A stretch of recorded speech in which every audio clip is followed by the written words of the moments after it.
tak balik nang desa dadi masyarakat sing apik ngeramut anak-anak.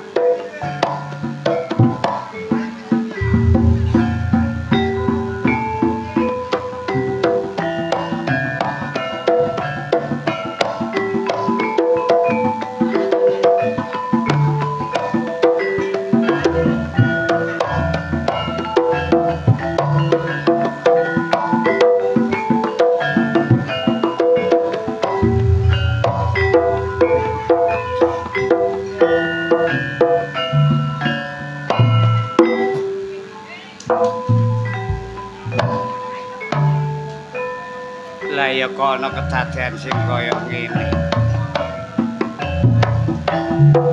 Ora nyono ora ngira. Nek bilaene menungso iku sak ketipan. Ning nyatane sawise bapak budal ndelek ilmu mertapa. Ibu ngandung pasyane ngalah. Sampai 9 wulan 10 dina jebule si jabang bayi lahir. Nek kok bilaene ngeneki ibu kok mati.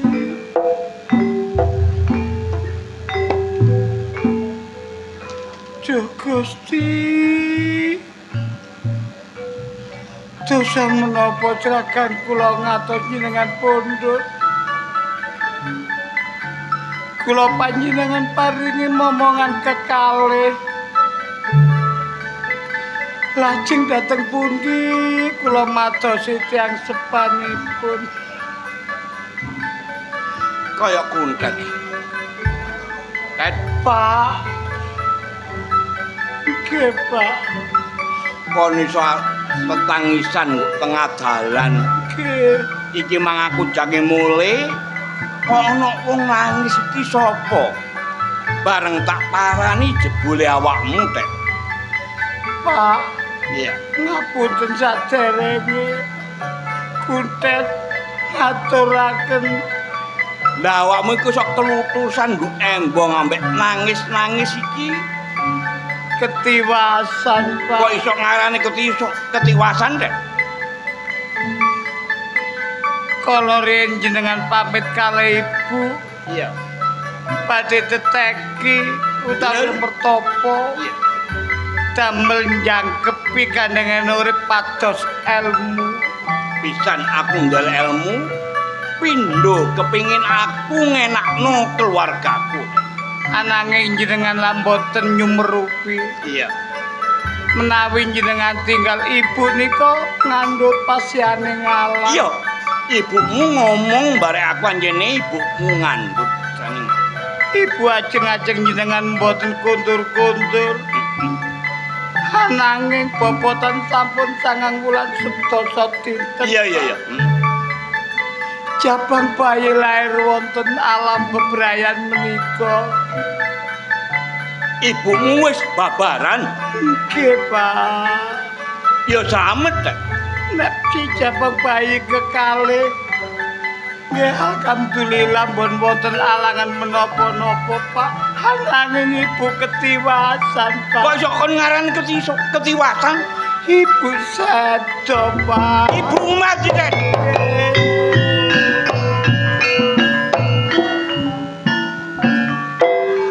Allah, ya Allah. Nggih, Pak. Tak karewangi aku soro. Tak karewangi aku lelaku.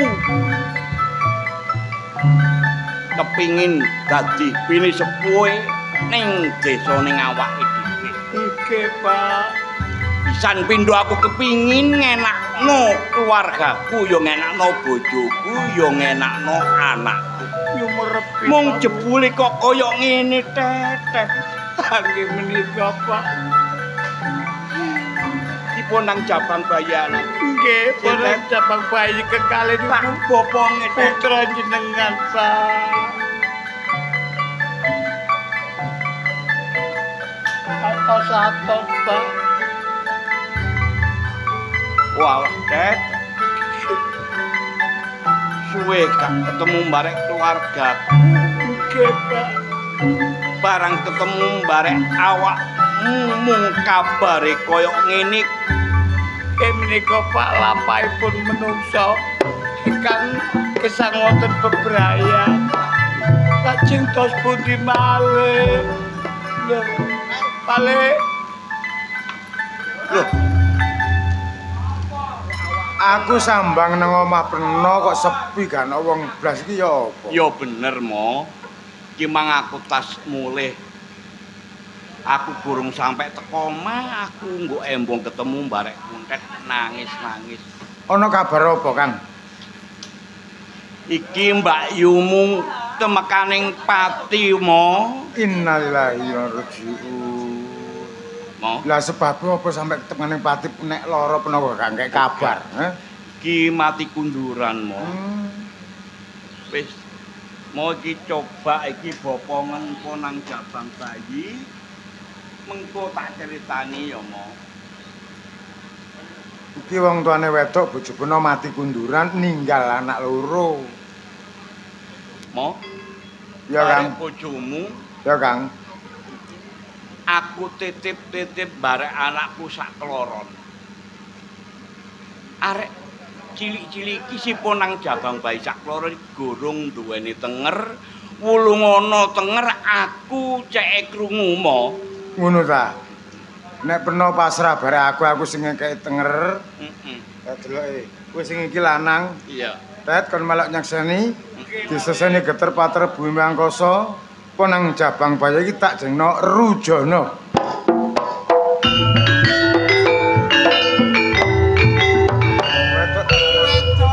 Oh, wedok. Mbok menawa iso merempet karo sak dulure, besone gedhe cegak lali. Iya. Diseseni geter leklan pater, iki tak jengno Rukmini.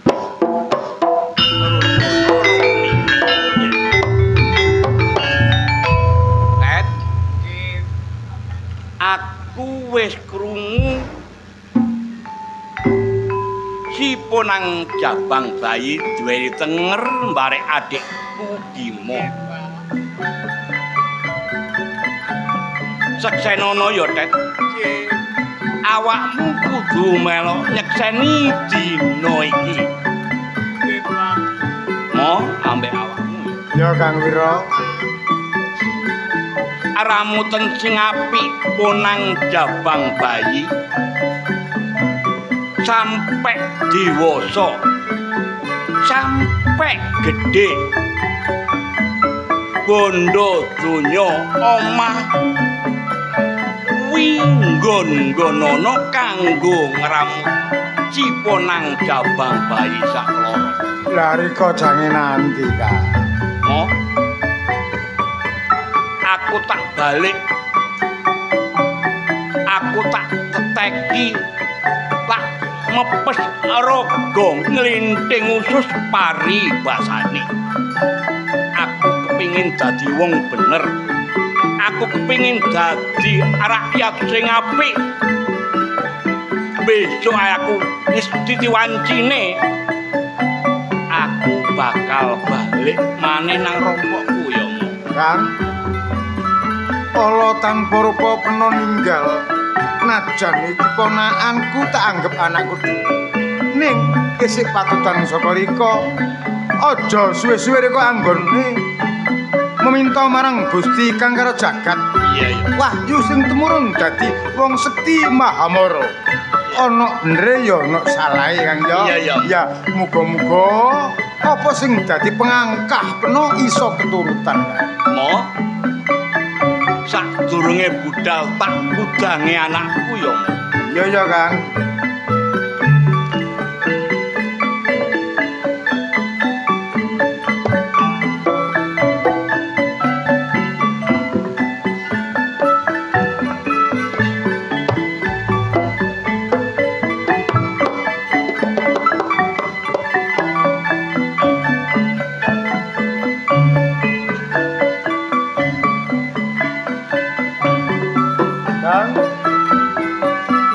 Kang Wira.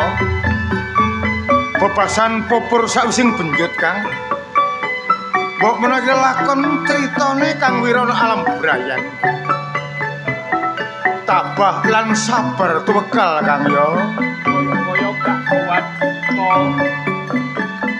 Tinggal anakku sakloro.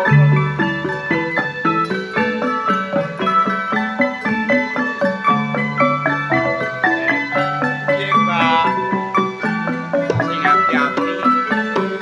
Awakmu yo tak titipno nang dulurku Bimo. Awakmu kudu sing manut.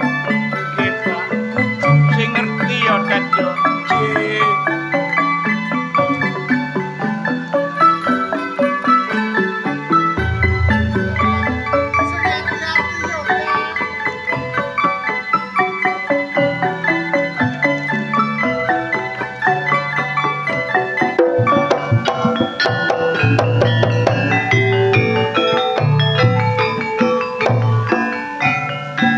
Aku gak tega Kang nyawang dulur sampean kaya ngono. Sinten semrep nek wonten lampahan kados mengaten. Kula mung pasrah nderek jenengan. Senget belinge bapak kula kengken nderek jenengan malih. Ora apa-apa kok, Tet. Ngewang-ewangi ngrumat ponang jabang bayi. Bundet. Krungu dhewe tinggalane Kang Wira sawah Tegalan bali pok Wisma dipasrahno Bra. Kanggo murakabi ponang jabang wae sekloron supaya gedhe dadiya tuladha tangga kanan nusa kelan bangsa. Leres. Mula aja nganti kedhisikan soroting sengenge. Ayo bali nang rompok. Monggo kula dherekaken.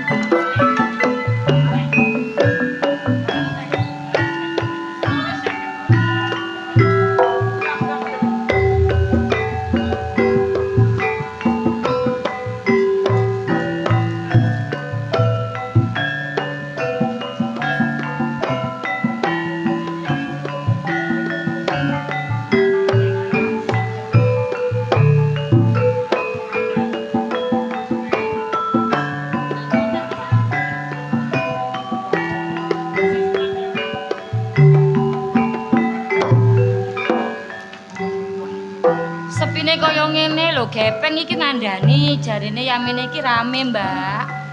Mangkane dhek tak kongkon nunggu ning mobil. Tas tak tinggal. Mlebu pasar sepine kaya ngene. Toko buku ya ning pojok. Ya apa sih gepeng iki sajane? Njaluk terno calon bojo.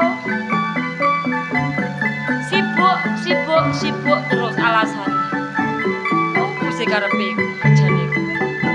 Terus ngene iki lek ana apa-apa lah ya bahaya aku lek budal dhewe. Sundari. Loh, Cakasan. Iya. Sampeyan ate nandi? Yo mlaku-mlaku kene lho, Dik. Sampeyan iki goleki apa sih? Nanggone pinggir rembong ijen. Gak ijen aku mau mbek gepeng. Oh. Kondo, Mbak. Mleboten pasar, ki Mbak mawon kula tak jaga mobil, tasnya salah mriki. Ya aku manut, tapi kok sepi. Ate golek keperluan omah ambek tumbas buku. Kudune sampeyan niku dikancani. Mergo apa? Sampeyan iki wong ayu ngono lho. Ngomong biasa ae tangane gak usah ngono. Awakmu lho mbok aku ati ngomong ki ya apa ya? Awakmu lek kancane calon bojoku sih. Ya, bener. Mbok sing duwe sopan titik, menghargai sahabate ngono. Ojo jual jawel ngono gak pantes lho Cakasan. Sundari, awakmu tak kandhani ya. Heeh. Awakmu jek seneng barek Joyo. Anane seneng sampai ati ana pernikahan iku berarti aku ki cinta, seneng temenan. Kita konmu kok aneh-aneh sih. Arep rabi. Yo jelas, tanggal wis ditentukan kok. Wong jek arep ae lho, Rek. Wis lamaran lho. Wis dadian tanggal wong tuaku. Kon tak kandhani ya. Kasan kecilik Gembul barek Jaya. Yo. Ero Jaya pacaran barek awakmu. Aku ya seneng barek awakmu. Sik toh. Kok sampean iki ngomong seneng karo aku? Seneng sebagai apa? Sebagai seorang calon istri sahabatmu atau sebagai apa? Ngono lho, aku nggak aku bingung sampean. Ya aku kepingin dadi bojomu. Aja kurang ajar lho awakmu iku. Mau ngomong kok ndelok-ndelok aku ki sapa? Dijar-jarno tapi kiramu guyon. Lho, Kon tak kandhani ya. Aku tresno barek awakmu Sundari. tapi aku gak tresno karo awakmu Kasan. Kapak-kapakno, Kasan kecilik dituruti barek wong tuwa, perkara tresno kudu keturutan. Kanggomu, kanggone wong tuamu. Tapi dina iki tak patahkan, lek kabeh keinginanmu gak bakal terpenuhi. Apa sing mbok boti teko Jaya? Mergo aku tresno Jaya. Kasan sugih ganteng. Kon kok jek ngeboti Jaya, tresno. Apa sing kok jawoti iku, Apa mbok pikir lek awakmu ganteng? Dunya bondomu akeh. Terus aku seneng karo awakmu. Ngerteni Kasan. Tresno wiwitane saka ati. Dudu bondo dunya. Ning kowe ganteng ning atimu bosok. Sundari. Dino iki kon kudu gelem barek aku, gelem tak pek bojo. Kasudi. Gelem tak gak? Gelem tak gak?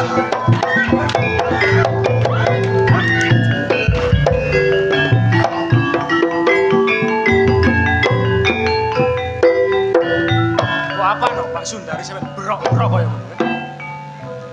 Kon gak liya lah adene Jaya. Gak. Iya, aku Rujono, adikne Mas Jaya.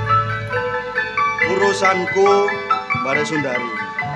Awakmu tak elingno arek cilik, gak ngerti apa-apa. Balio, ya. Kon ngomong aku arek cilik. Ning iki kan calon bojone Mas Jaya. Nek tak tenger teko praenmu, kon koncone kecil, runtang-runtung yo bareng. Kok sampai duwe lelakon kaya ngene? Mergo aku tresno barek Sundari. Lho, kok iso tresno? Wong iki calon bojone kancamu dhewe. Wong jek calon gurung rabi. Aku jek ana duweni hak ngrebut Sundari teko Jaya. Kan iso ngrebut Mbak Sundari teko Mas Jaya. Nek wis iso nyempal baune Rujono. Oh.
Rujono, dino iki pancen aku sing kalah. Ning gak ngerti sing mbok adepi iki Kasan. Uteke 17 jaran punjul berangkat. Kon bakal tak gawe rekodaya tak adu domba. Nek sing macari bojone Jaya, gak liya ya adikne Rujono. Rujono barek Jaya geger. Sundari dipedhot barek Jaya. Dadi bojoku.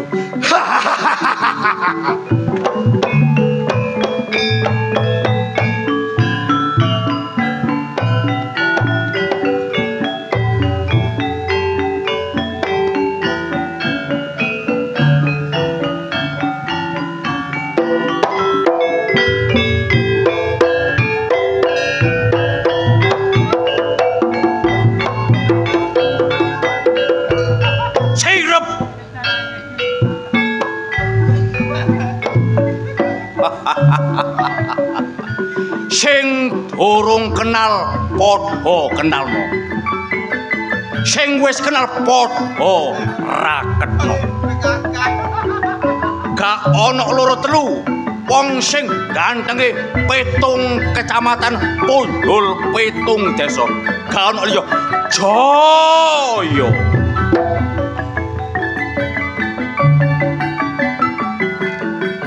Kasar Jaya.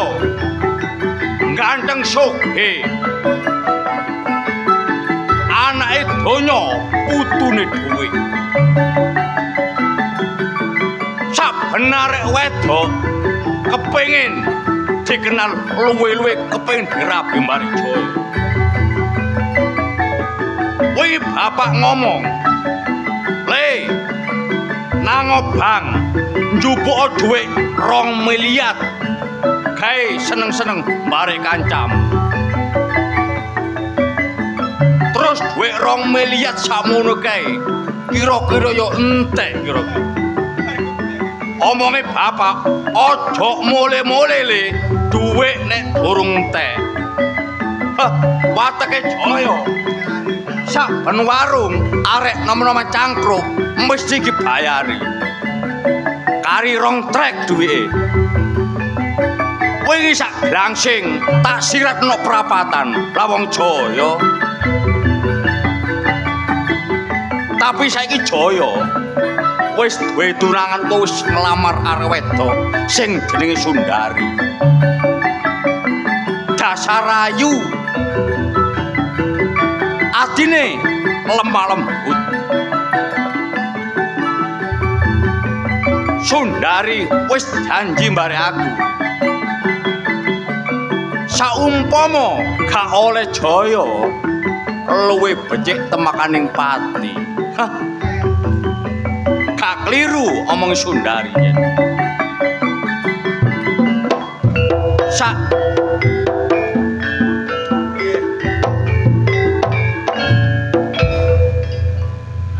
Gak tau ketemu rek koncoku kecilik. San, Ya apa? kon tambah ganteng dibayar. Wis padha mbare awakmu. Awakmu nang gone kene iki lha apa? Ya leren nguasno arek-arek iku malah bae boto dhuwit. Gak ngono ne sih rek. Apa? Aku tak ewangi geger sampai jungkir walik Loh, awakmu geger mbek sapa? Ngomong mbek Jaya. Aduh, kon iku ya apa? Kon ya gak krungu kabar kon ya. Kabar. Sing masmu kabar ya apa? Kabar ya apa, San? Ngene lho ya. Kon tak takoni ya. Heeh. Kon tunanganmu iki jenenge sapa? Ya Sundari rek. Oh, Arek ayu. lek adikmu jenenge sapa? Rujono. Saiki apa ya bener Sundari iki pacaran ambek Rujono. Hus. San. Nek ngomong aja mencra-mencel e. Aja obong-obong atine Jaya lho ya. San, eling. Paribasane San. Ana wedang sak lepek dicecepong loro, ana raka sak ler disedot wong loro. Ana aja ngomong ngawur lho ya. Tandane aku mbare awakmu kanca raket. Kecili. Bener. Heeh. Nek kanca raket wani ngomong bijuki, jelas konangan mergo padha ngerti karaktere apa. Ning sing kudu mbok pikir. Adikmu wani macari calon bojomu, lek menurutku koyo ngono kuwi wis gak bener. Tak elingno nang gone pinggir rembong, gak ngenekno, tambah aku diajar entek-entekan glempangan. Temen omongmu iku. Wis ngene. Kon entenono kene. Mari ngene kok lak nemu kanyatatane ya apa? Temen Ayo entenono. nek digugu omongmu. Iya, wis Ya. entenono. Kok iso Kasan duwe pikiran sing koyo ngono nang Rujono. Aku kuwatir bae diadu domba. Tapi yo mosok mentolose Rujono.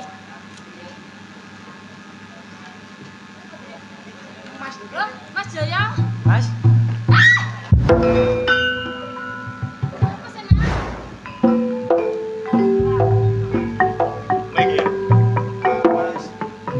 Iki aku sing teko kok karo sampean gebuk iki sampean ana opo? No. Rungokno gobokmu. Aku sapa? Sampean masku. Kon Aku adike sampean. Sundari Calon bojone sampean. Soge kendel kon budak Sundar. Minggir. Aku gak kudu Mbak Sundari. Aku gak duwe kelakuan koyo ngono. Aku sadar. Mbak Sundari iki calon bojone sampean. Masku, Mas Joyo. Wis ngomong terus terang ae no. Arek wedok ndi ae sing mbok senengi. Arek rondo ndi ae sing mbok cintai. Ngomong mbek cacakmu Joyo. Tapi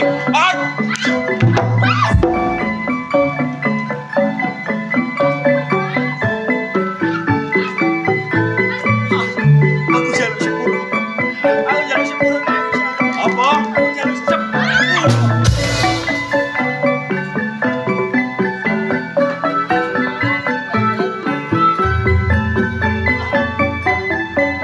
Ah, rungono pisan Mas. Sampai kon andang reken mbek Sundari. Pacot belum boleh.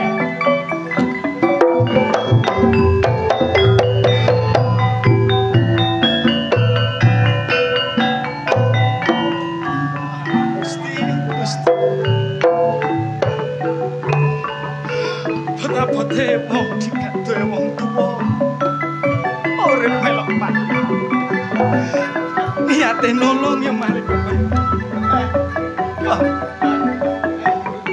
Soyo. Aku gak duwe kelakuan koyo ngono. Aku iso jelasin, aku iso ngomong Mas Soyo.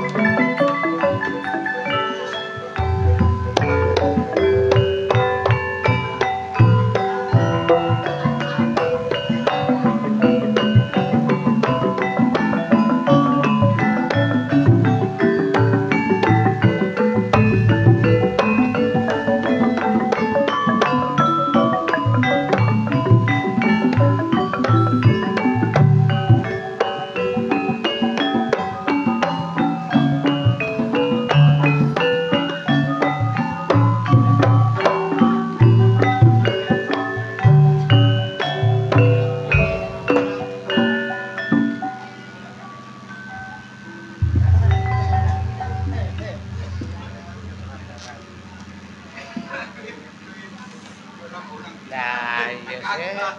Tonggo iki cilik meja gak gelem balekno. Kursi njupuk dhewe.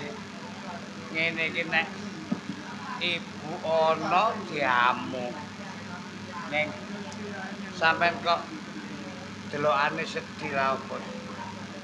Kula ngeten iki eling swargine ibu, Pak. Terus eling zamane ibu nek jek ana ibu mungkin sampean gak sampe kaya ngene. Nggih. Sabar nih. Sabar nggih. Nggih ngeten iki wong urip balan donya pun kena dimresulae maneh wong kodrat cinorek gumantung saka astane Gusti. Dadi masih dikengken napa mawon nek kirane sampean keberatan nih. Sampeyan ngomong Pak Kunten. Nggih. Kula tandangane.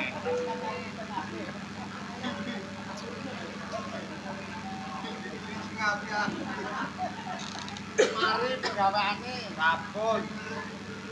Sampun apa wong kana ngomong-ngomongan tok ngono kok. Lah nane kula ngomong niku wau nggih mantu tantang gawe ningali ning kok saged ngoten lho. Lah sanene ning endi panggonane? Nggih wau lak mendel mawon. Kok wishet-wishet. Lan napa kula tanggeti ngoten lho Bu. Jawabe piye? Jawabe kaya napa?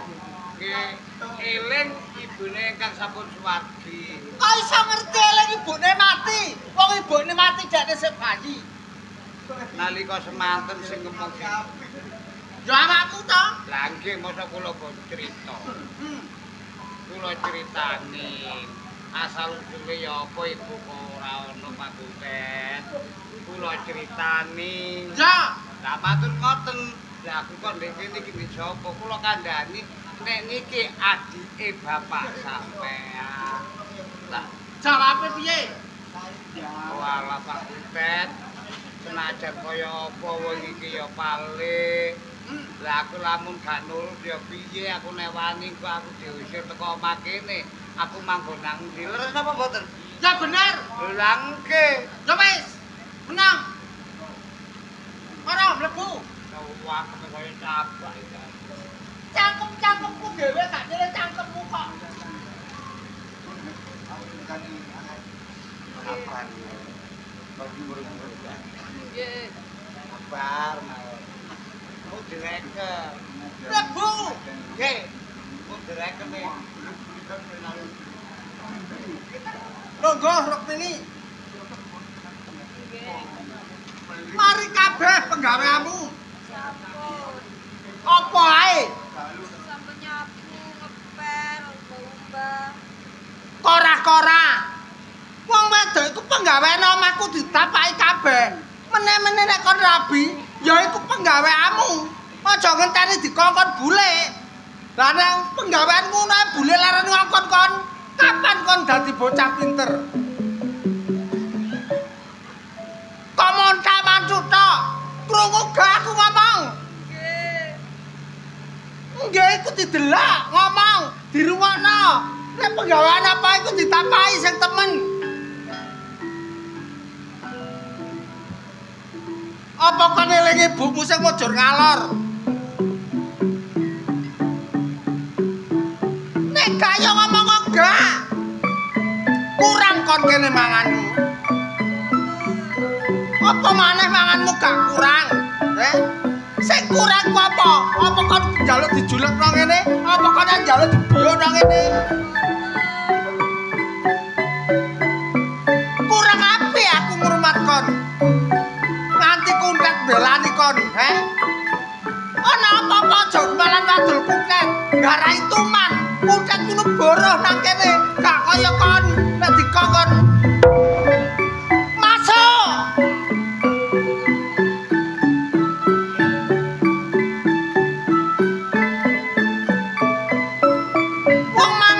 Kudu soro, kudu nyambut gawe. Ngerti? Golek duwe ku angel jaman saiki. Nek wis ngerti ngono ku ya kudu sing nurut, sing temen, aja kok pinter omongan tok. Padol nang tangga kiwa tengen.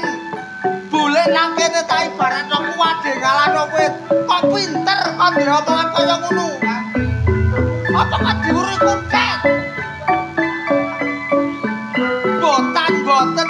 Boten kenyataane kaya ngono, Apa kok njaluk tak buyuhi kursi iki cek bongko ngono. Mangan kembang wareg kok gak kon. Aja sampe ngisir-ngisir bule. Senajan kok dudu anakku, anak ponakan, tapi kok ngene kaya anakku dhewe. Pinter kaya ngono.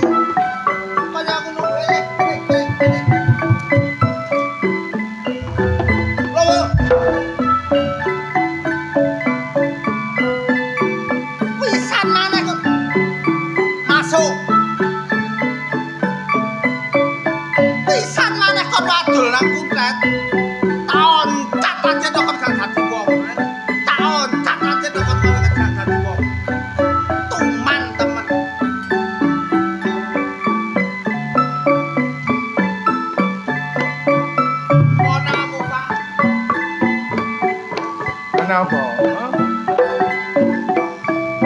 Tangga nang tangga jarine gak enak mulih melok bule. Wade kalah nang wit. Lho, ngono barang. Apa pantes kok cilik ngomong kaya ngono?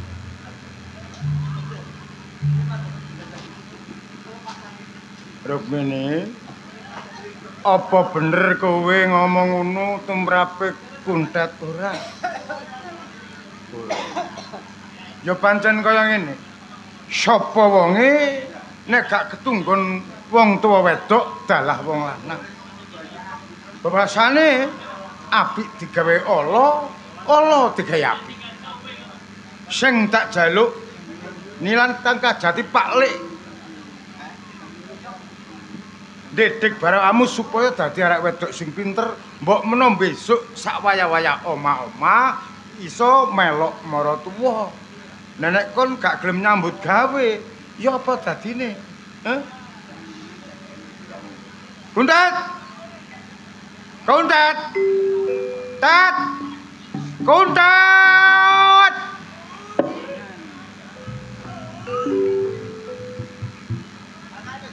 Welenge balik dititeni, ya ta? Ya. Kamu mlebu. Ning monggo. Pun katekno nanging ngene njaba pun pantes. Ngene jero mawon pun. Anakmu nanti? Aku yo gak ngerti jange takon sampean iki mau. Masmu nanti, Ret?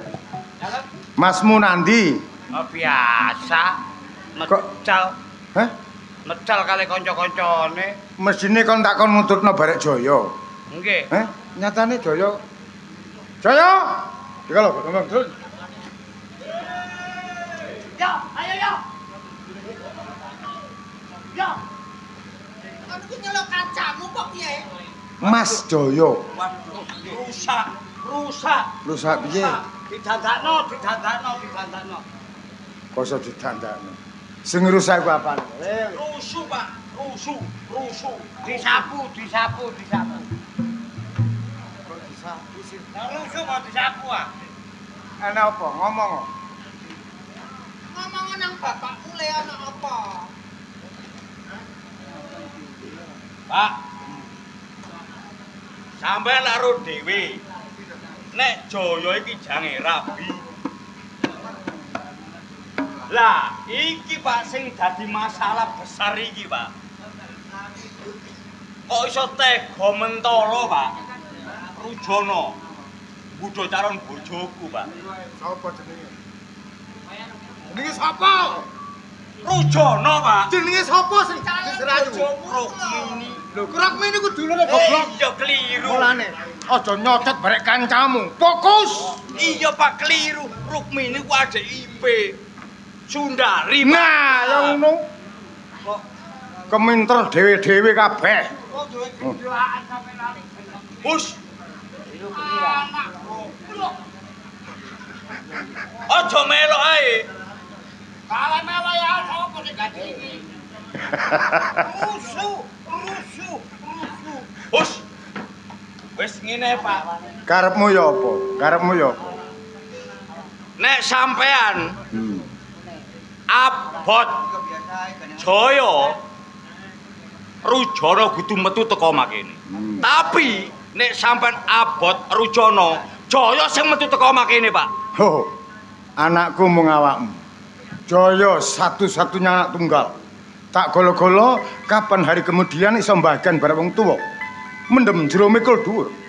Jangan sampai mengejakan wong tuwa. Wong tuwa iki ibaratno kebek kecangking, kotong kecangking. Terus karepe ya apa iki, Pak?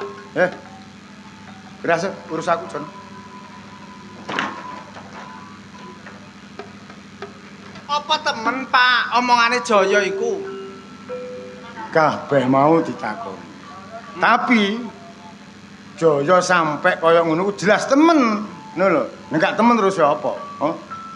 Kon Celuken. Rujana mbek Rukmini.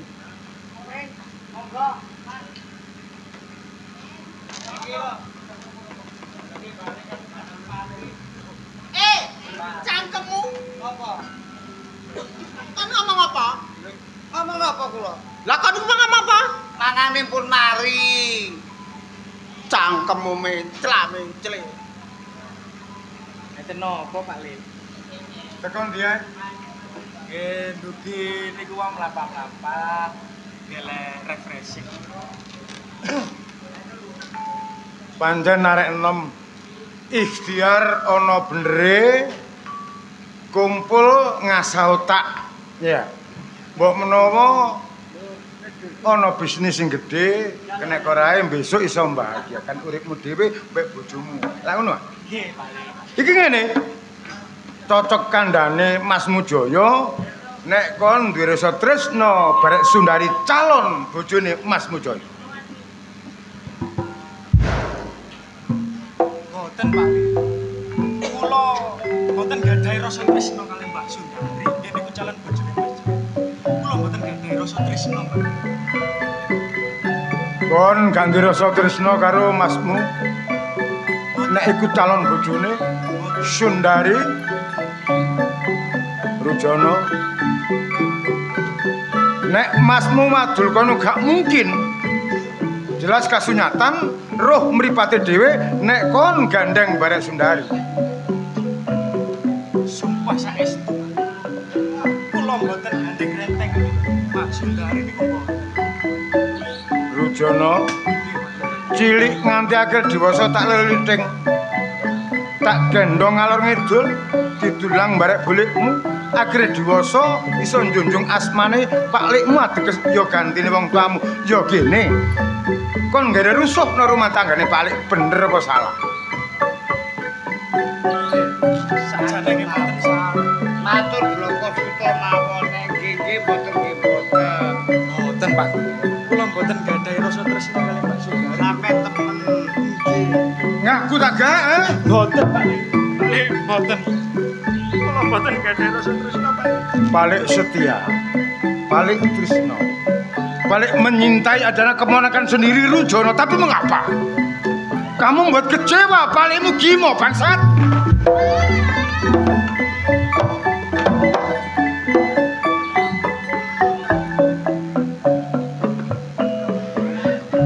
Sabar napa cukup Rujono mbok menawa Siti Wancine tiba saatnya kamu hingkang dari rumah Pak Likmu kon kudu minggat saka papan kene burung tan urung kon menjadi duri nang rumah tanggane Pak Likmu gimo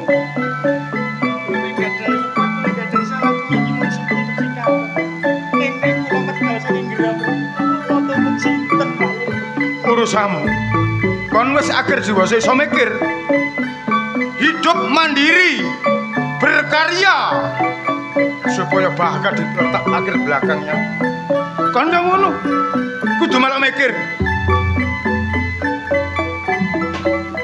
balik wis enggak moh kanggonan barek kon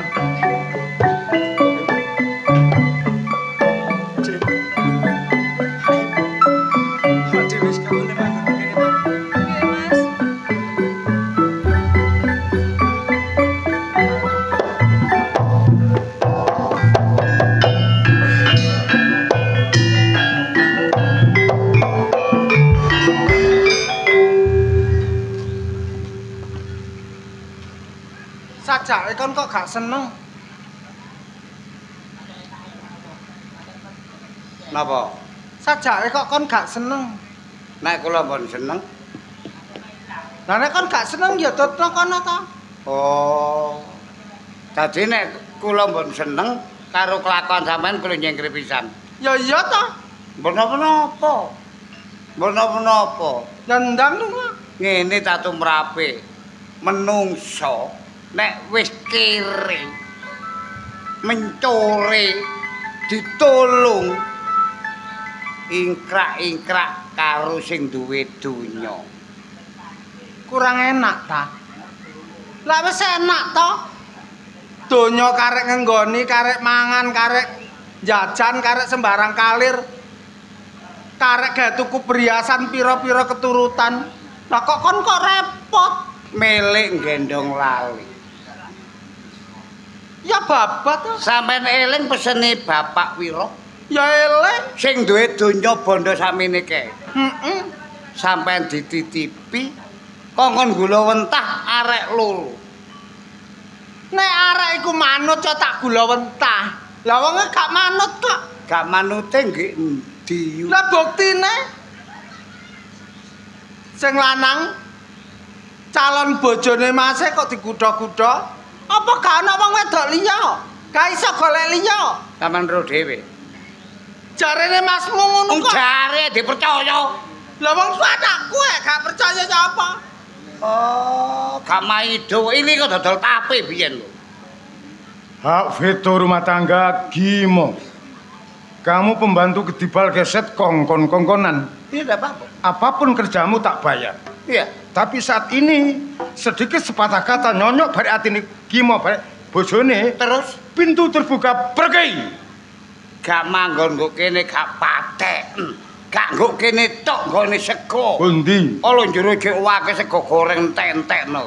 Sekone sapa? Segone sing duwe gawe. Wis ora ngomong, wis ora ono ngomong. Entakno.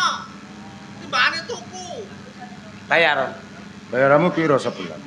4 juta 5 wulan durung dibayar. Bayar 20 juta. Kon kudu eling. Ngeling. Kencetmu rungokno. Kencet ya kuping. Kliru ta? Bojomu demek-demek, ha? Sambat anake lara bonongen papat nuk sirah. Bojone sale kerja nang kene. Sambat mbek aku kon sambat gak ndek dhuwit ya. Hitungan mburi kepotong gaji. Oke. Tak operasiono waras 15 juta papat. Bonong sak mene-mene 15 juta. Iya. Ora napa-napa. Kare 5 juta. Bayar. Eling. Bojomu kadasen panuan sak mene-mene. Bersih eling-eling jek nom. Kebersihane Dodol kurang. ayu, iya to? Heh? Tak gawa nang rumah sakit. Rumah sakit. Ganti ta? Rumah sakit. sakit, Ya, Dek. rumah sakit. Entek 6 juta. Berarti selisih 1 juta. Kene. Dalu. Kene. Lho, tumor iki ana boros kok min iku. Kenyataane ngono. Eling-eling kamu dikerja kene kon dikerja kene, tetep tak impun, tak sindem. Lek-leken dhuwit iki. Aja dibayar gak pateken. Tak metu teko omah kene bolong omah. Tangen dosir maling kon. Lha apa? Cam. Bang bolong. Nah nek gak bolong mlebu liwat ndi? Oh, pinter kon mbak wong gendeng. Keloro bledek. Nyantet. Tekik katut motor mulu. Oh. Mikat. Mikat ta? Iya. Tutupno cerita iki, aku pegel tak leren. Belum sih. Ya, Jaya. Dari Bapak Teman.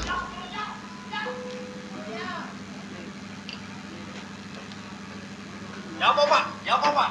Ya apa? Nanggone mertuamu, calon mertuamu. Iya, Pak. Gitu. Pernikahan dijokno, golek dina sapi, tak lungguhane tak totok ki margambuse basane metokno dina sing apik kanggo perkayanmu. Cek gak suwe-suwe digedlaru. Iya, Pak, bener, Pak. Iya. Bu, pangestu Bu ya. Budal, Pak. Ayo siap-siap. Ayo.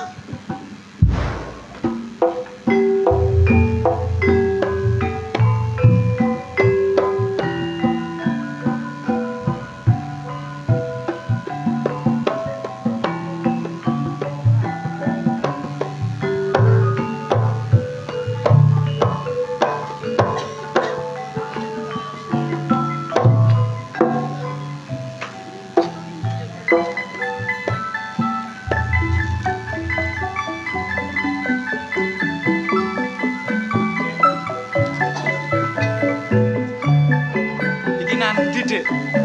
Lah iya iki ndek endi, Mas? Walah. Awak dhewe wis dikongkon metu teko omahe Pak Lik. Dituduh sing gagah. Lah iya. Terus sampean iki duwe pandangan awak dhewe iki kate lunga nandi. Garok nganut pean. Sampeyan nganut aku, tapi aku ya bingung Aku gak kenal daerah kene, Dik. Ya apa iki? Ya apa ya nasib awak dhewe, Mas? Nah makane iku, Mas dhewe ya bingung iki karep nandi. Mas gak. Loh, Mas Jaya. Jangan nyusul. Mas nggih. Dike kan paling nyusul nggih ya. Kon ngomong apa? Badhe nyusul. Sing rada nyedek-nyedek. Ngomong apa? Badhe nyusul. Nyusul matamu ngono. Nek gak nyusul sampean rene lapo, Mas? No. Rungokno. Sundari anake lurah. Calon bojone Jaya gak ono. Ilang dicolong wong. Sing jelas kon barek aku iku cara wong rumungsu. Gak ana wong liya sing nyolong sudah jelas kon. Lho Mas, aku iki mangae siket diusir bareng Pak Le. Aku mrene iki mang perkarane gak ngerti ape nandi kok iso nyolong ya Ki ya. Nyolong tak gak? Enggak Mas. Nyolong tak gak? Enggak Mas. Nyolong tak gak?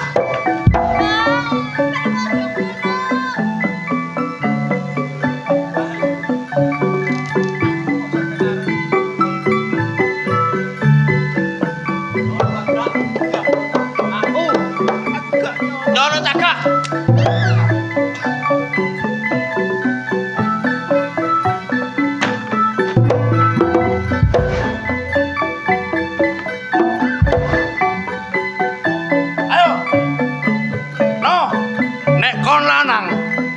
Adepana Jaya. Ayo. Gelut kok kene ayo.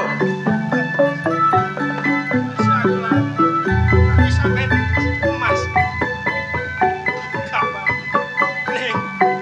Aku gak tumindak koyo ngono. Aku gak nyolongane Pak. Ya wis. Ngene, rungokno karo adem pisan. Cilike 3 dina, gedene seminggu. Nek gak iso nemono calon bojoku. Mas.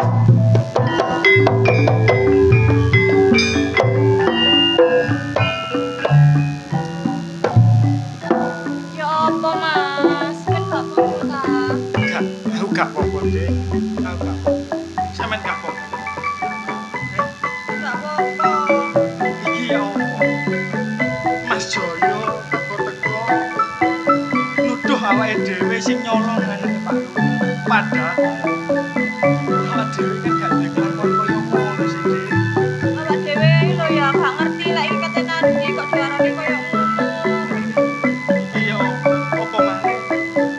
Mas Joyo ngomong nek cilik 3 dina gedene seminggu gak nemono bakal ditugel. Bingung Mas.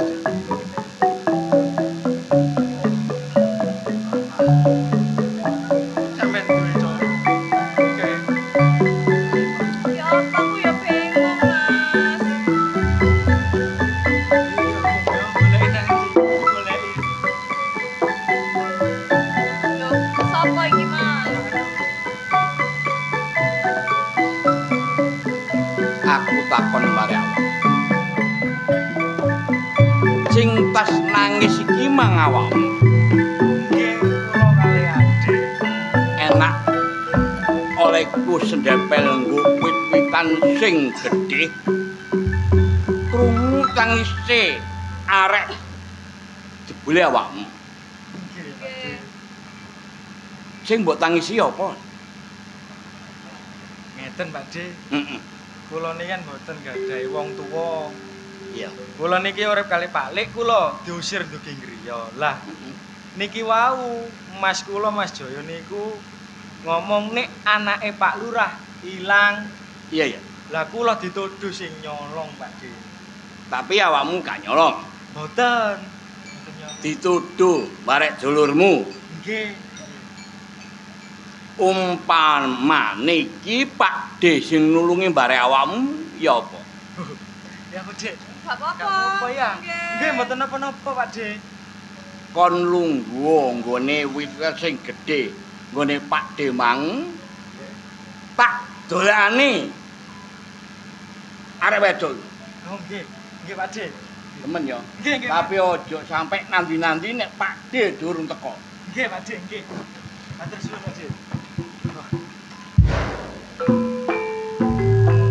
Ya, Dik, ana sing ngewangi awake dhewe ya. Mas alhamdulillah ya. Heeh. Lah awak dhewe mah dikongkon ngenteni ndang ngene nisore wit sing lunggone Pak De. Ayo digoleki. Ayo, ayo, Lana.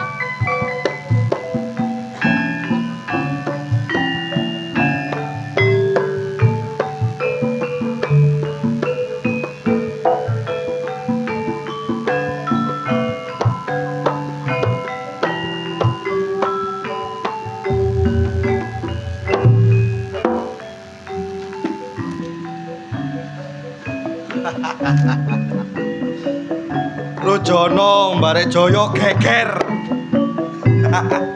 Apa sing tak karepno bakal keturutan. Ning bapak iki tak kongkon joget. Anake wak lurah jenenge Sundari gak nang mrene-mrene rek. Jare wong lanang sekti. Oh. Pak.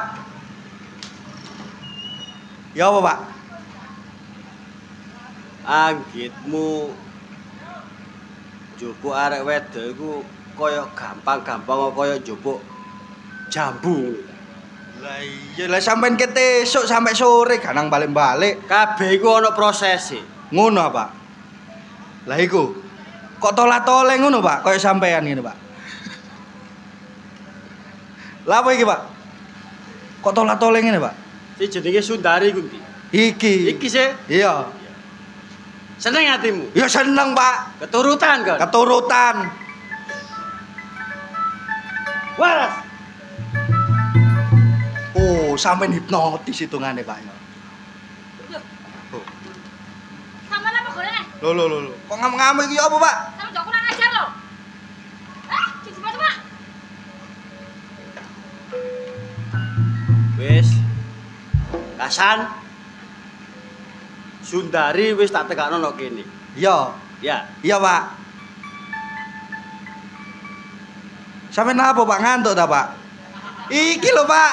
Cek kaget arek iki, Pak. Dirayu sing halus, gak usah kasar-kasar. Ya, Ngamuk-ngamuk ngene, Pak. Ya apa, Pak? oh, ya apa caramu oleh ngerayu supaya gelem ambek awak? Oh, ngono ya, Pak ya. Tak entai nang jero ya. Ojo kasar-kasar, sing halus. Sing halus ya, Pak ya. Macam apa iki? Lawange tutupen, Pak, cegah mlayu, Pak. Aja kita. Tutupen, Pak. Nah.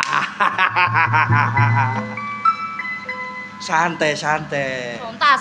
Apa karepmu? Ya lungguh sik kene lho, Rek. Mah, karepe sik lungguh. Ngene lho, aku ngongkon bapak iku mang joget sampean iki. Mergo aku pindah di bojo sampean. Aku lak wis ngomong sih, aku ki mau dadi bojomu San, Kasan. Lah aku tresno mbare sampean iki. Tresno aku. Tresno teman. Temenan. Iya. Biasanya lek wong tresno ku njaluk sembarang keturutan. Ya keturutan. Sampe Temenan. njaluk opo ae tak turuti. Temenan, Iya. aku njaluk mudune lintang kelawan rembulan. Lah ngono rek dawa ukur iku ae. Lho, wong cinta kok kudu didukuk. Ya aja sing dukur-dukur, sing lumrahe wong wedok njaluk opo biasane. Berarti ya gak cinta, cintamu hanya di bibir saja. Ya kok lintang ae. Ya opo rek? Sok gak? Aja sing dukur-dukur ta. Ya wis. Anyar kan duduk garene menungso, gak jadi dijopuk. Lah iya. Aku njaluk sing ringan-ringan ae. Ringan-ringan. Aku tumbasno gelang. Oh, gelang. Heeh. Gelang sing model ya apa sampean njaluke? Saiki ki model sing kaya keroncong ku aku lagi demen, tapi sing diukur mbek tanganku. Ukurane ngene lho. Ukurane Ya, jadi ukurane ki ngene. Hah? Ya, terus ngene. Bapak. Aduh. Aduh, ukurane sampeyan iki lho. Ukurane sampeyan iki. Udah tahu? Waduh, Pak. Lapo? Iki lho. Ya apa, Pak? Lapo sih, Pak? Tanganku diplentir, Pak. Aja ngawur sampeyan niku. Ngeten lho, Pak. Kula mboten mlentir kok, Pak. Lah iku mangko bengok-bengok. Loh, Mas Kasan salah paham. Kula kan ngomong, Mas aku tumbasno gelang. Oh, tumbas gelang. Tak ukur tangane pas bengok-bengok, Oh, Pak. diukur tangane tumbas gelang ngene lho. Sampai abang ya, Pak. Bojo, Pak, sama sedane anak sampeyan niku, Pak, wong dibojo kok. Aduh, ngono, Pak. Ah, Tak kandhani ya. apa? Jaan adu rasa. Ngono nek wis krasa, Adu rasa, Pak. bakal gelem. Adu rasa. Adu rasa. Tegese adu rasa, Pak. Pokoke jaan adu rasa, ya. Dek ngrasakno aku ya ngrasakno. Nah, ngono lho. Tunyu-tunyuan. Bapak, Wis. kata-kata. Tinggal sing kalem-kalem ojo kasar-kasar. Oh, aja kasar-kasar. Ya. Iya, Pak. Wong aku cinta karo Mas Kasan, lapo tak kasar, Pak. Lah iya. Sampeyan Bapak petuk aja deh yo. sampeyan ku yo ngono, Mas.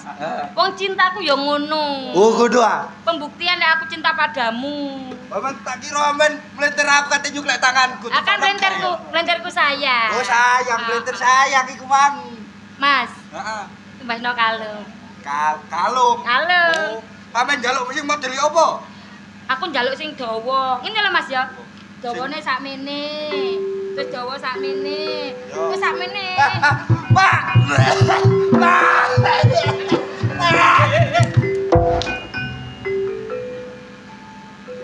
Lapo maneh iki? Aku ditegek, Pak. Lho.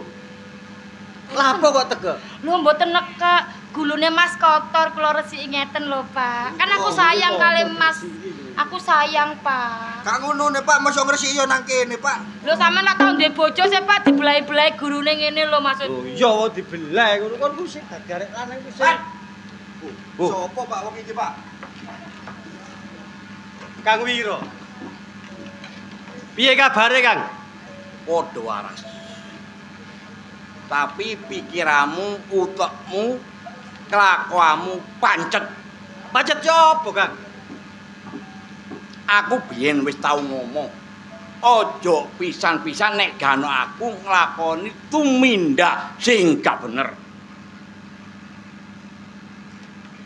Aku saiki urip nang desa, Kang. Iya. Apa sing dadi pesen Riko wis tak lakoni. Iya. Ora brandal lan sak pitunggalane. Ngeramut anakku kok peno arani salah iku piye apa, Kang? Tapi kon lak nyolong. Nyolong apa, Kang? Sundari sing mbok colong. Bener apa, Kang? Bener. Ngene, Kang. Anakku Kasan. Iya. Anak siji-sijine. Bener. Duwe kekarepan kepingin ngerabi Sundari. Jenenge bapak. Ya apa kudu iso nuruti anak, Kang. Tapi sing bener aja ngono carane. Aja mbok colong ngono. Iku berarti awakmu iki lali mbarek omongane sedulurmu tuwa. Senajan awakmu duduk dulur tunggal popolan biyung ning dulur tunggal wejangan. Iya, Kang. Kasan. Pak jaluk Sundari. Loh. Lah terus anakku ya apa, Kang? Babak anakmu. Engko aku sing ndolekno jodoh. Nek anakmu kaya aku gak iso ndolekno jodoh anakmu. Tagen kaya wong duwe utang. Kena dicekel omongan sampean, Kang. Wis andum slamet. Aja mbok baleni maneh kelakuanmu sing kaya ngono. Iya, Kang. Aku nglakoni. Aku tak balik. Iya, Kang. Dari Kasan. Pak yo. Wis aja gak usah bingung. Sampe nyolong angel-angel kok iso dikene mbek wong tuwek iku mang, Pak. Kono sapa iku? Sopo, Pak? Iku Pak Demu. Waduh. Lah terus Bapak iku gak wani nek Pak Demu ku muring-muring. Pak Demu iku gurune bapak. lah lek saiki Sundari digawa mbarek Pakde. Terus aku jodone sapa, Pak? Aja kuwatir, Pak Demu wis janji bakal golekno jodoh awak. Wis, ayo dentani nang omahe. Ngono ya, Pak ya? Ya. Ayo, Pak.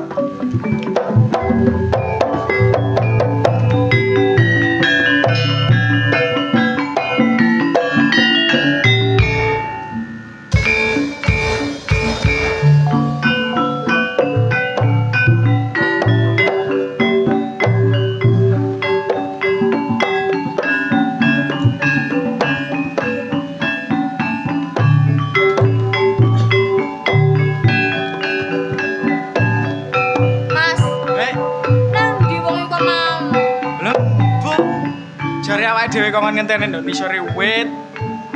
Dinteni ket mangi gak teko-teko e. Lah iya, bujuki paling. Iya. Wong rupane wis koyo brandal ngono ya. Bujukan jane koyo iya. Tapi nek bojo terus awak dhewe goleki dhewe. Goleki nang ndi, Dek? Kene ya wis mut-mut, Mang. Lah iya. Kemane nunggone ngene, karo lor kidul etan kulon e. Loh, Dek.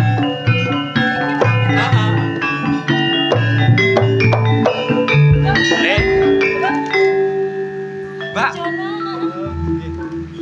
Iki sing mbok doleki. Nggih niki. Sundari jenenge. Nggih. Le. Iki mbare adikmu. Sundari tak pasrahan mbare awak. Suwun nggih, Mbak. Oh nggih, matur nuwun, matur nuwun. Pakde jange balik maneh nang ngene isor wit sing gedhe. Oh nggih, nggih Pakde. Sing hati-hati ya. Nggih, matur suwun Pakde nggih. Sampeyan golek aku ta? Iya nandi ae sampeyan iki mah. Aku lho digawa wong sampeyan yo apa sih? Aku lho gak ngerti ku pas turu aku. Terus kan diapakno? Lho untung durung diapa-apano kondangan karo Pak Diku mau. Yo omah gedhong gedhi ngono aku digawa mlebu. Mur-mur nang jero aku, Dek. Tak goleki ambek Adik, Mas. Mosok? Iya, muter-muter kan. Lah untunge ya iso ketemu ya. Iya, Mbak. Loh, Mas. Ki Mbak wis ketemu. Mas, Mbak, wis ketemu, Mbak.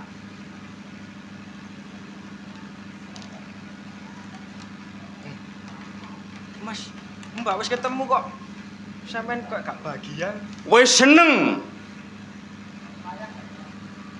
Kon nemokno Sundar. Oh, seneng. Seneng. Kon ya seneng. Nggih. Dasar bajingan tetep bajingan. Kok bajingan, Mas? Awakmu tak kait tempo 3 dina cilik gedhe seminggu. Durung sampai seminggu Sundari wis mbok tangan. Nandi dia maling gak mungkin ngaku. Nek ngaku penjara jelas bek. Goblok. Mas kok aku malih sampean tuduh maneh. Emang Mbak jare dicolong wong tak temokno wisan. Ojo sandiwara. Jelas kau sing nyolong. Enggak, Mas. bener Ade gak salah. Cukup. Kau sama melo. Aku gak nyolong, Mas. Temenan aku gak nyolong Mbak Sundari. Rujono, rungono. Iya. Sampai Sundari ilang pisan kas. Pedhot glumuk. Mulai. Ya Allah, Dek.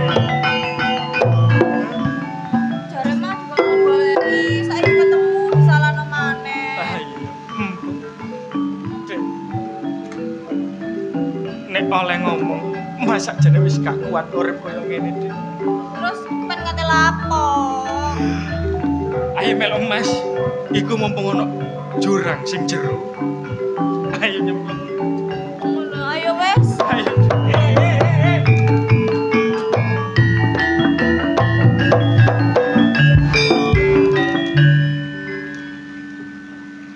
Wong wis ketemu jek nangis. Wis tak lungno awakmu kate bunuh diri. Negakno nyawamu. Terus ana apa maneh?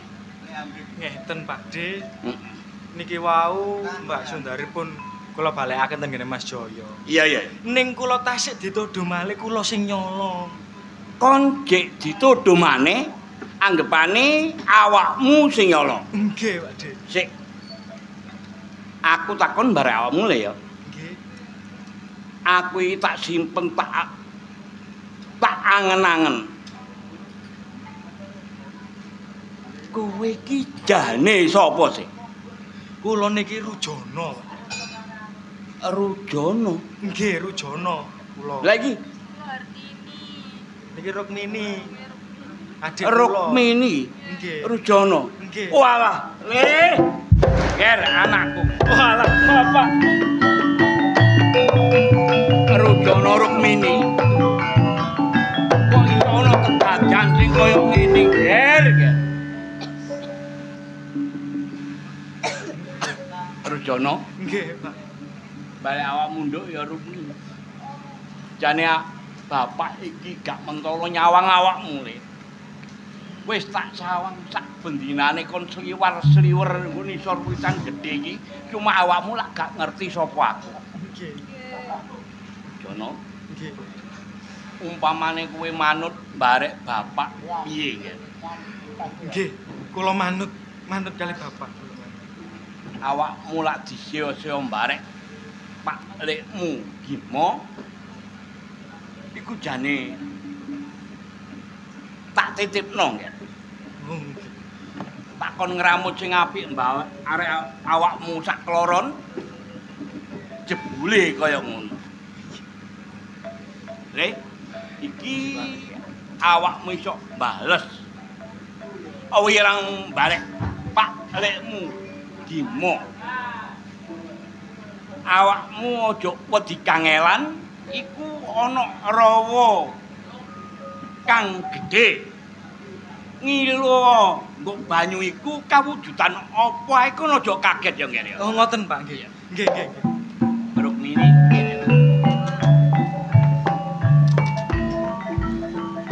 Engko sedulurmu kawujudan apa ae awakmu aja gelo lan aja kaget.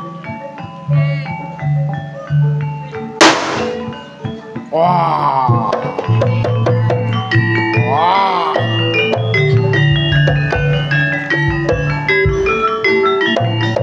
Wah. Kaya antep awakku. Iya. Aku wujud apa iki, Pak? Kaya didodok alulanang rasaning batine wong tua mungger. Nemu bebaya kang luwih gedhe tibane nang keluargaku. Aku kepengin rupaku sing kaya apa, Pak? Kok antep temen, Pak. Iya ya nggih tak duduhi.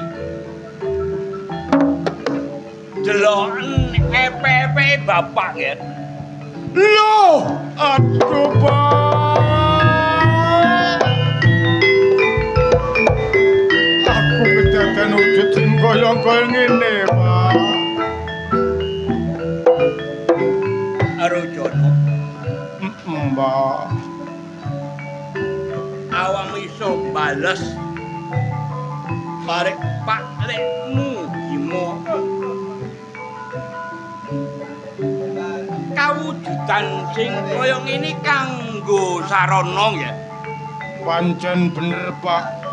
Ora legonan lilo yen aku gurung agawe wirange Pak Lek Gimo dalah Kang Mas Jaya. Rojono, yen kowe wis kawujudan sing kaya ngene, gleter kan pater suket lan gegodhongan bumi angkasa.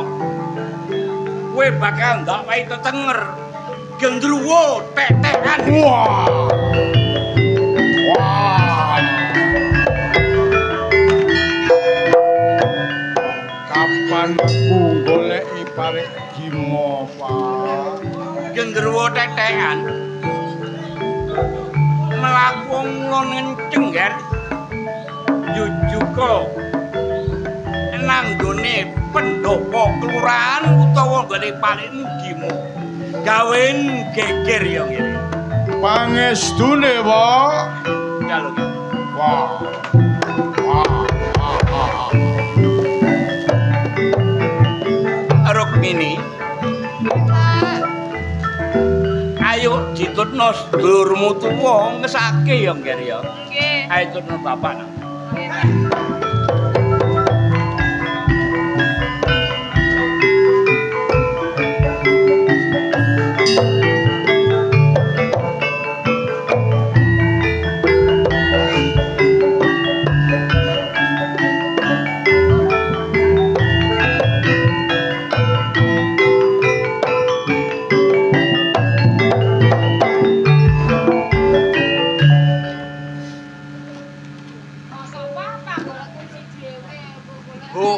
Peno iki apa to, Bu? Wah kaji nglumpukno tamu kabeh kok gak dimanggano. Monggo. Monggo. Ngapunten Pak Lurah. Nggih, nggih. Bobole ditangis anak kula. Nggih, nggih, nggih. Niki dinten napa perkawinan niki pados dinten sing sae ngoten lho. Ngeten. Karep kula dinten sakniki lak tasih tukar cincin. Lah nggih tapi dina perkawinane dereng Masalah dinten perkawinan anak sampean kalih yoga kula, mungkin kula badhe tanglet yang sepah wonten mriki, kula mboten saged mutusi. Malah nek kula ndamel dinten ki ambek niku manten lanang mboten sekeca. Nggih. Manten wedok niku sing ndamel dinten. Nggih. Sing apik Pak, sing apik kanggo Lah. kasih. Bener sampean, Bu. Mula dina iki Pak Gimo ngomong, kate kepengin nentokno dina sing apik apa sing elek kapan ditakoni. Suarane nopo? Lho, napa niki, Kok?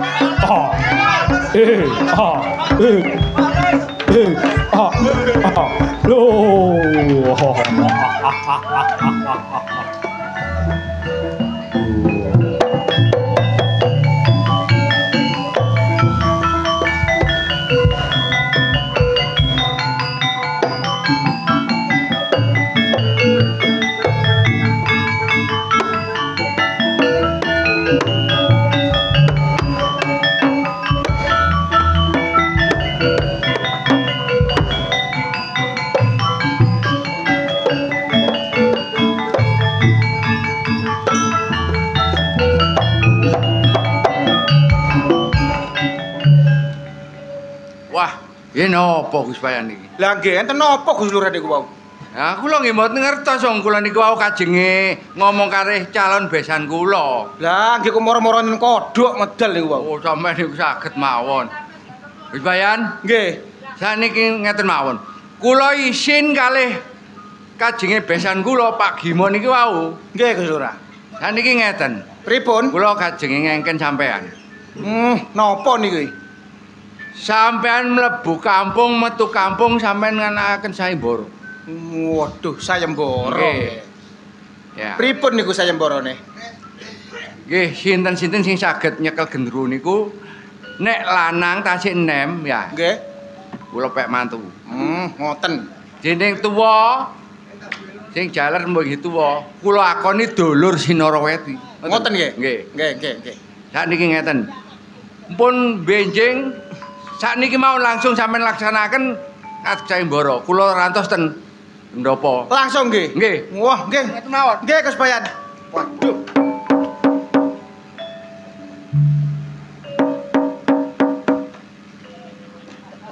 Yo ngene iki dadi ngisore lurah.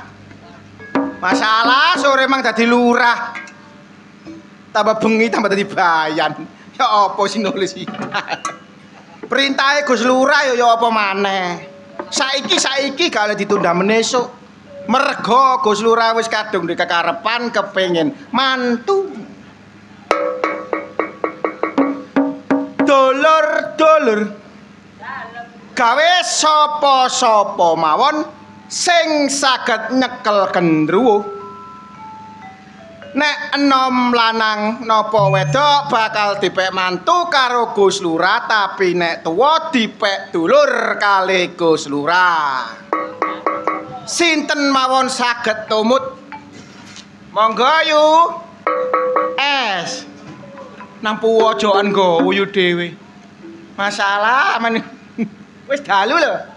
Nuwun sewu. Oh. Bengi-bengi nabu tung. Lho, kok bengok-bengok lan apa? Niki sanes bengok-bengok.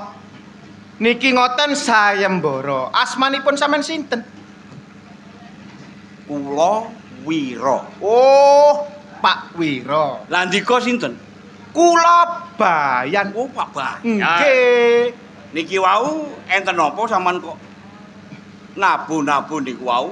Niki wau enten utusan saking Gus Lurah. Nggih niku sayembara sing saged nyekel gendruwo, mangke lek enom dipek mantu, lah nek tuwa dipek dulur.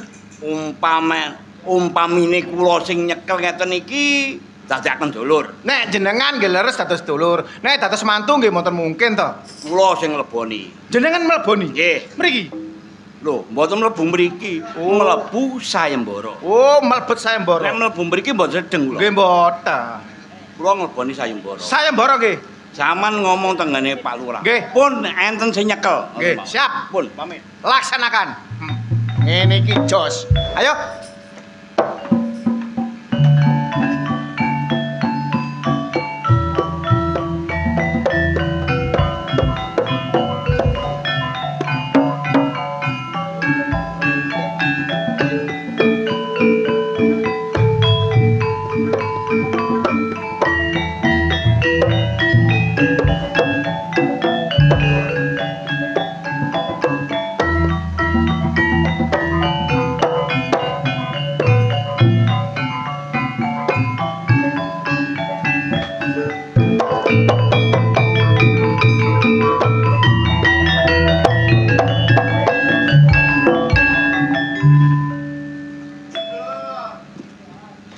Mayan karo calon besanku nek dina iki aku iso nentokno dina perkawinane anakku karo Pak Bimo. Lah, iki tamu-tamu kok gurung teko iki. Lho, monggo. Wah. Mriki mikir nak Jaya. Mriki. Gus Bayan. Alhamdulillah Pak Lurah. Nggih. Sampeyan kula kengken. Nggih. Woro-woro ten kampung napa pun laksanaken pun. Alhamdulillah Nggih. sudah ditemukan. Wah. Cocok bagus. Bayan andalan satset nyambut gawe ini. Nggih. Pak Bayan, Nggih, Gus Lurah. sampean niki wau ten kampung pundi mawon? Kula niki wau ten puter tok mriku, Gus Lurah. Mboten ten kilene kembangan. Mboten. Nek ten kilene kembangan niku